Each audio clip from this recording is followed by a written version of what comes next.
প্রাথমিক অপ্রস্তুত অবস্থা কাটিয়ে আবারও প্রতিরোধের শক্তি ফিরে পাচ্ছে ভেনেজুয়েলা।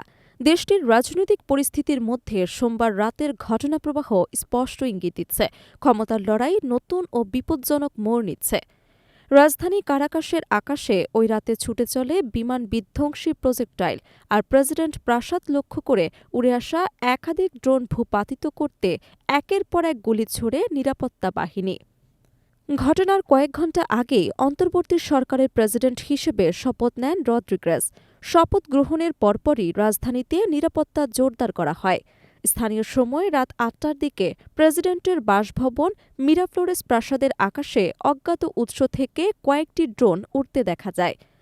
পরিস্থিতি আঁচ করতে পেরে দ্রুত ব্যবস্থা নেয় প্রাসাদের নিরাপত্তারক্ষীরা। ড্রোনগুলোর দিকে লক্ষ্য করে টানা গুলি চালানো হয় এবং অল্প সময়ের মধ্যেই সেগুলো ধ্বংস করা হয় বলে জানানো হয়েছে। প্রত্যক্ষদর্শীরা জানিয়েছেন, প্রায় ১ মিনিট ধরে গুলিবর্ষণ চলতে থাকে। মুহূর্তেই পুরো এলাকা গুলির শব্দে প্রকম্পিত হয়ে ওঠে। অনেক বাসিন্দা আতঙ্কে ঘর থেকে বেরিয়ে পড়েন। একই সঙ্গে সামাজিক যোগাযোগ মাধ্যমে ছড়িয়ে পড়ে ঘটনার ভিডিও বিশ্লেষণ করে নিরাপত্তা বিশ্লেষকরা বলছেন, রাতের আকাশে ছোড়া গুলিগুলো ছিল ট্রেসার রাউন্ড, যা সাধারণত বিমান বা ড্রোন লক্ষ্য করে ব্যবহৃত হয়। এই ঘটনা ঘটেছে নিকোলাস মাদুরোকে দেশ থেকে উড়িয়ে নিয়ে যাওয়ার ২ দিন পর। ফলে রাজনৈতিক বিশ্লেষকরা বলছেন, এটি কেবল একটি বিচ্ছিন্ন নিরাপত্তা ঘটনা নয়, বরং মার্কিন চাপ এবং হস্তক্ষেপের বিরুদ্ধে মাদুরো ঘনিষ্ঠ বাহিনীর সংঘটিত প্রতিরোধেরই বহিঃপ্রকাশ। ধারণা করা হচ্ছে, ভূপাতিত ড্রোনগুলো যুক্তরাষ্ট্রের মদদপুষ্ট হতে পারে, যদিও এ বিষয়ে এখনও আনুষ্ঠানিকভাবে কিছু নিশ্চিত করা হয়নি। এই উত্তেজনার মধ্যেই অন্তর্বর্তী প্রেসিডেন্ট রদ্রিগেজ তার শপথ ভাষণে নিকোলাস মাদুরো এবং তার স্ত্রীকে জাতীয় বীর হিসেবে আখ্যায়িত করেন। তিনি বলেন, উত্তর আমেরিকায় ভেনেজুয়েলার ২ বীরকে জিম্মি করে রাখা হয়েছে। সেই ব্যথাতুর হৃদয় নিয়েই তিনি দায়িত্ব গ্রহণ করেছেন এবং দেশের সার্বভৌমত্ব রক্ষায় কোনো আপোস করা হবে না। রদ্রিগেজের এই বক্তব্যের পরপরই মাদুরোর প্রতি আনুগত্য প্রকাশ করে ভেনেজুয়েলার ন্যাশনাল অ্যাসেম্বলি।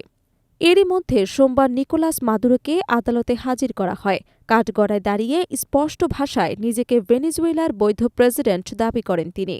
একই সঙ্গে তার বিরুদ্ধে আনা সব অভিযোগ অস্বীকার করেন মাদুরো। আদালতে তিনি বলেন, কারাকাসে নিজের বাসভবন থেকেই তাকে আটক করা হয়েছে এবং এটি একটি পরিকল্পিত অপহরণ। তিনি নিজেকে একজন যুদ্ধবন্দী হিসেবেও উল্লেখ করেন। মাদুরোর স্ত্রী এবং ভেনেজুয়েলার ফার্স্ট লেডি সিলিয়া ফ্লোরেসও একইভাবে নিজেকে নির্দোষ দাবি করেছেন। তাদের দাবি, পুরো মামলাটি রাজনৈতিক উদ্দেশ্য প্রণোদিত এবং ভেনেজুয়েলার নেতৃত্বকে দুর্বল করার একটি আন্তর্জাতিক চক্রান্ত। অন্যদিকে যুক্তরাষ্ট্র নিকোলাস মাদুরোর বিরুদ্ধে মাদক সন্ত্রাস, কোকেন আমদানির ষড়যন্ত্র এবং ধ্বংসাত্মক ডিভাইস রাখার অভিযোগ দায়ের করেছেন। মার্কিন কর্তৃপক্ষের দাবি, দীর্ঘদিন ধরেই মাদুরো আন্তর্জাতিক অপরাধ চক্রের সঙ্গে যুক্ত। তবে মাদুরোর আইনজীবীরা এই অভিযোগকে সম্পূর্ণ ভিত্তিহীন বলে উড়িয়ে দিয়েছেন। তাদের বক্তব্য, যুক্তরাষ্ট্র রাজনৈতিক স্বার্থে দীর্ঘদিন ধরে মাদুরোর নেতৃত্বকে চ্যালেঞ্জ করার চেষ্টা করেছে। বিশ্লেষকদের মতে, মাদুরোর মামলা আন্তর্জাতিক রাজনীতিতে নজিরবিহীন একটি ঘটনা। একজন ক্ষমতাসীন প্রেসিডেন্টকে এভাবে অপসারণ ও বিচারের মুখোমুখি করা বিশ্ব রাজনীতিতে নতুন প্রশ্ন তুলছে।